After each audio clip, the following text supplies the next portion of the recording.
Oi, quando neste sábado, dia 23 de novembro de 2019, eu abri a porta da cozinha para ver os jornais e me deparei com a manchete da Folha, dizendo em letras garrafais que os líderes partidários discutem a possibilidade de oficializar a rachadinha. Você sabe o que é rachadinha, né? Rachadinha é um esquema pilantra, bandido, vagabundo que reina nas casas de leis no Brasil, em que os deputados, usando sua cota parlamentar, deputados federais, estaduais e vereadores, e senadores também, racham o salário de alguns dos seus assessores. Um assessor catado assim nas proximidades da periferia, né? Recebe 10 mil reais por mês, deixa 9 com o deputado e fica com 1.000. O pessoal da Assembleia Legislativa do Rio de Janeiro, sob a presidência de André Siciliano, do PT, foi pilhado nisso aí pelo COAF, mas o Dias Toffoli está fazendo um tremendo rolo no STF para manter o Flávio Bolsonaro, um dos acusados, e o seu ex-assessor Fabrício de Queiroz, fora disso. Enquanto isso, os chefões das organizações criminosas partidárias estão, segundo a Folha, com a ideia de taxar salário de políticos e assessores em 3%, destinando cerca de 4 bilhões a cada 2 anos para campanhas eleitorais. A medida tornaria oficial esse tipo de estelionato. O estelionato do rachuncho, né? O estelionato do quem pode mais fica com mais, né? É só para você ficar sabendo que ainda nós estamos no Brasil. Pois então, em compensação, eu vi a notícia de em cumprimento à ordem do ministro do Superior Tribunal de Justiça, Og Fernandes, um ministro que tem feito votos memoráveis, inclusive na sua passagem pelo Tribunal Superior Eleitoral, a Polícia Federal prendeu hoje de manhã, sábado 23, o juiz Sérgio Humberto de Quadros Sampaio, da 5ª Vara de Substituições da Comarca de Salvador. O magistrado baiano estava afastado de suas funções desde o dia 19, quando a Operação Faroeste foi... Você viu que o Arthur gostou dessa notícia, hein? Quando a Operação Faroeste foi deflagrada para investigar um suposto esquema de venda de sentenças em processo sobre grilagem de terra no oeste da Bahia. A ação também levou ao afastamento do presidente do Tribunal de Justiça da Bahia, Gesivaldo Nascimento Brito, e dos desembargadores José Olegário Monção Caldas, Maria da Graça Osório Pimentel Leal, Maria do Socorro Barreto Santiago, além da juíza de primeira instância, substituta lá, Marivalda Almeida Motinho, uma organização criminosa instalada dentro do Tribunal de Justiça, supostamente vendendo decisões que teriam permitido uma grilagem de cerca de 360 mil hectares de terra, segundo a Procuradoria, o que movimenta aí R$500 bilhão, né?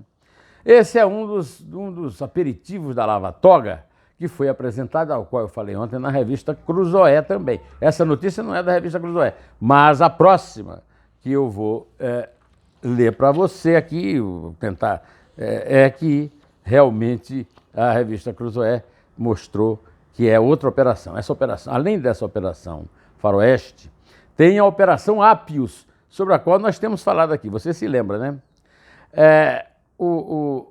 Essas operações investigam suspeitas de crimes semelhantes. Um grande empresário interessado em decisões judiciais favoráveis, um juiz disposto a conceder tais vereditos e, entre eles, escritórios de advocacia construindo acordos escusos. A outra é a Operação Ápios, que é emblemática deste arranjo, né? O juiz supostamente interessado em conceder a sentença favorável era nada mais, nada menos do que César Asfor Rocha, que foi presidente do Superior Tribunal de Justiça, a terceira instância de que tanto Gilmar Mendes e Toffoli falam, né? A intermediação foi feita por um advogado, Caio César Rocha, filho do desembargador, que foi presidente ministro, que foi presidente do Superior Tribunal de Justiça.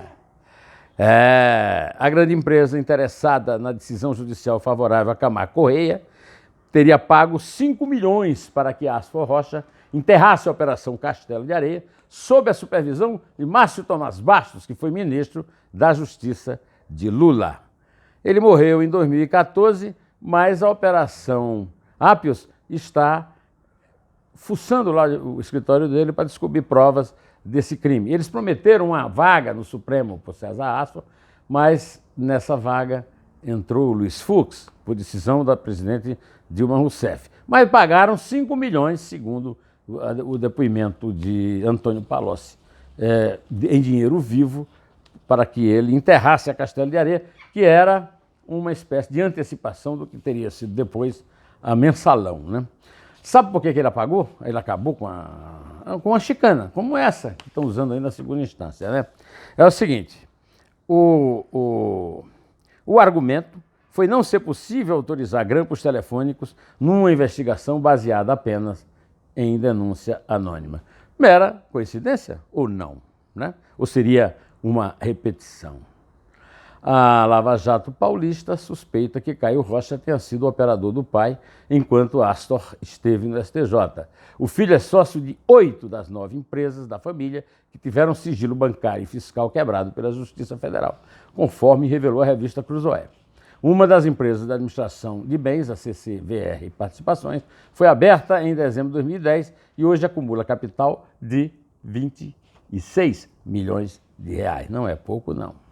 Bom, vai lá na Cruzoé que ela tem os detalhes desse negócio e da venda milionária de sentenças, que eu falei aqui, que foi apurada pela Operação Faroeste. Aliás, por falar em um antagonista, que é o dono da Cruzoé, eu vou fazer uma revelação interessante, um furo que eu vi hoje cedo no momento antagonista do Cláudio Dantas de ontem. Cláudio Dantas dá um banho, né? Ele fala lá durante 25 minutos de uma clareza, de uma objetividade e de uma correção imensa, né?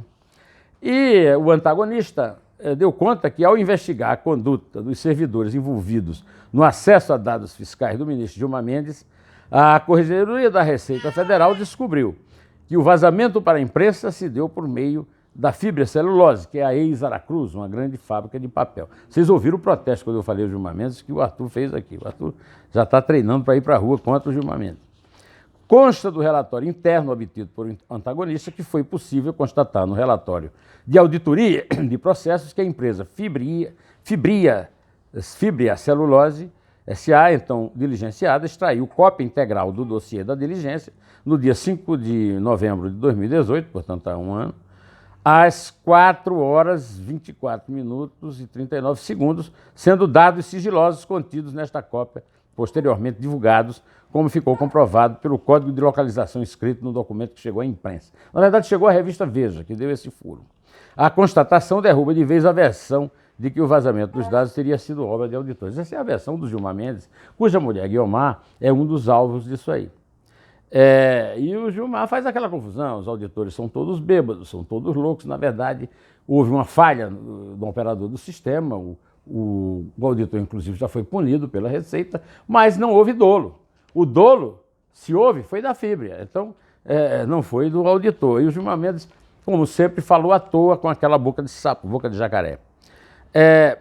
Ao ser intimada do seu caso, a Fibria pediu a retirada do sigilo para poder acessar o documento. O auditor, por imperícia, acabou tirando o sigilo de todos os dossiês, permitindo que a empresa tivesse acesso à análise referente ao ministro do Supremo. Em nenhum momento, a empresa alertou a Receita sobre o acesso ou a impressão do documento sigiloso.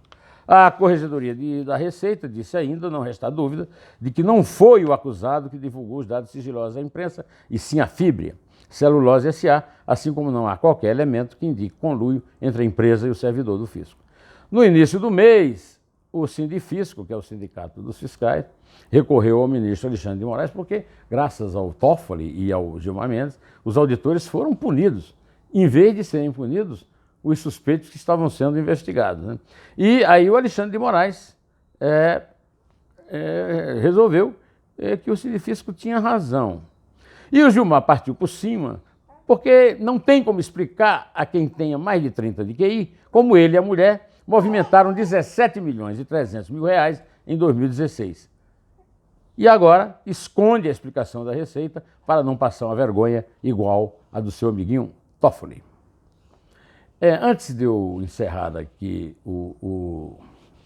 esse vídeo, eu quero só, já que eu toquei no assunto, lembrar que está para cair a blindagem do Flávio Bolsonaro e do Fabrício de Queiroz, primeiro pelo Toffoli, depois pelo Gilmar Mendes, se confirmar a tendência de derrubar essa mistura de COAF com Receita Federal no estúpido julgamento do caso lá do interior de São Paulo, que terminou virando um julgamento de compartilhamento do COAF. Mas o Ministério Público do Rio já avisou que está investigando o senador Flávio Bolsonaro, quando deputado na Alerj, por ter empregado fantasmas, entre as quais a sua madrasta, a segunda mulher do presidente Jair Bolsonaro. Isso aí, à medida que o assunto for progredindo, nós voltaremos ao assunto, porque agora eu vou me preparar espiritualmente, fisicamente, intelectualmente, para assistir o jogo da final da Conmebol. Amanhã nós conversamos sobre esse jogo, se eu tiver assunto com você, tá? Direto ao assunto. Em pé, e só a verdade nos salvará.